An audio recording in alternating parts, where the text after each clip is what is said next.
What's up, class? Thank you for taking some time out of your busy schedule this week to come and watch this video.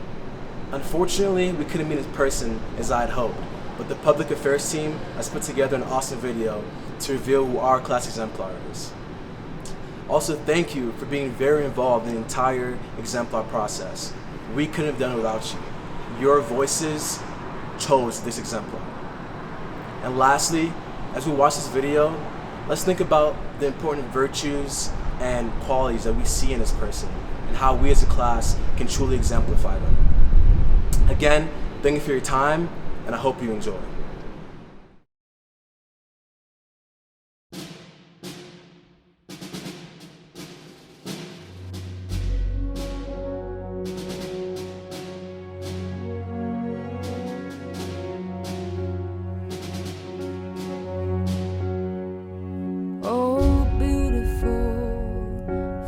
Spacious skies for amber waves of gray.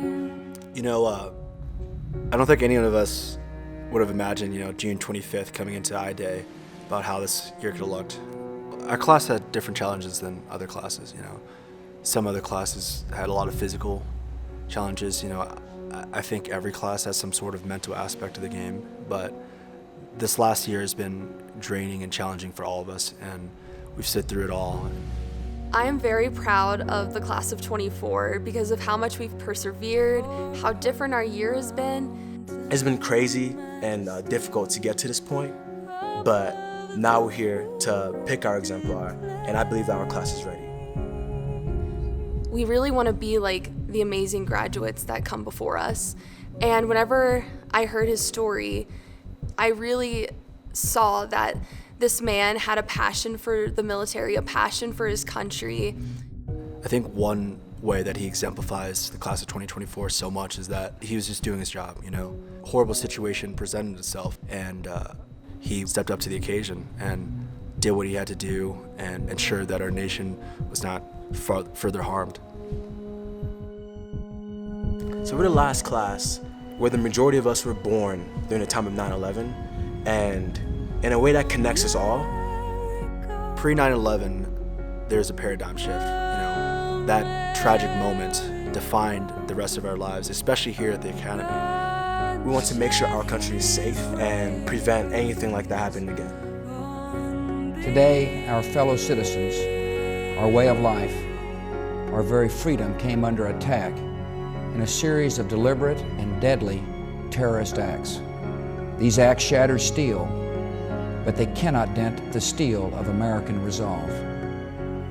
America was targeted for attack because we're the brightest beacon for freedom and opportunity in the world, and no one will keep that light from shining. These acts of mass murder were intended to frighten our nation into chaos and retreat, but they have failed. Our country is strong.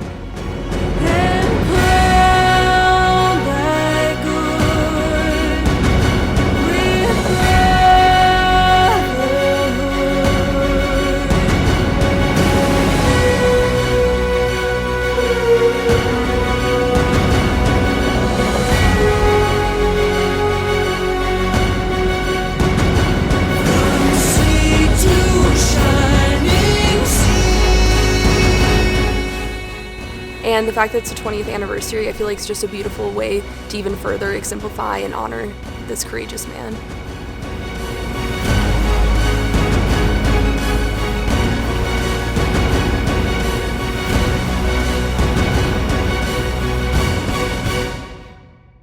I can't think of anyone else who exemplifies their class more.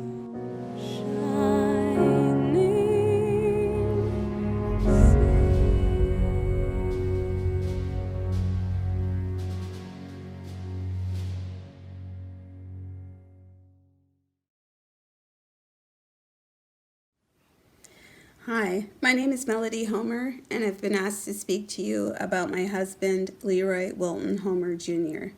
Leroy was born and raised on Long Island, New York. He told me that from a very early age, he knew he wanted to be a pilot, that he had the passion for flight.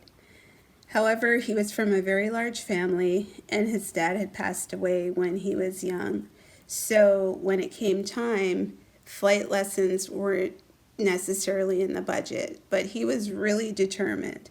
So he obtained a job cleaning doctor's offices after school, and he used that money to be able to afford his flight lessons all on his own. And he did obtain his private pilot's license in the summer of 1983 before he started at the Air Force Academy. He left for the Air Force Academy in 1983, graduated in 1987. He received a slot in the pilot training program and proceeded on to Laughlin Air Force Base in Del Rio, Texas.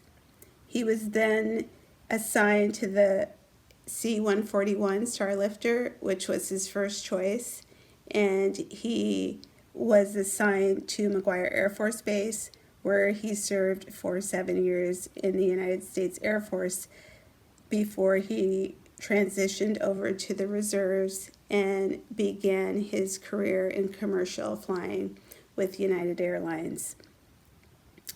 On September 11th, 2001, Leroy was a co-pilot, flight first officer on United 93, which was one of the flights that was hijacked in the terrorist attacks against the United States. United 93 was the only aircraft that did not make it to its intended target, which was the United States Capitol. And the individuals on board are credited for preventing that from happening. I met Leroy in 1995, and we started our family. And although his life was cut short, I continue to remember him, love him, and be inspired by him. So I would say to the class of 2024, although his life was cut short, there is so much of what he did in his 36 years that can be an inspiration to you. And I hope you will take that and use that on your journey. Thank you.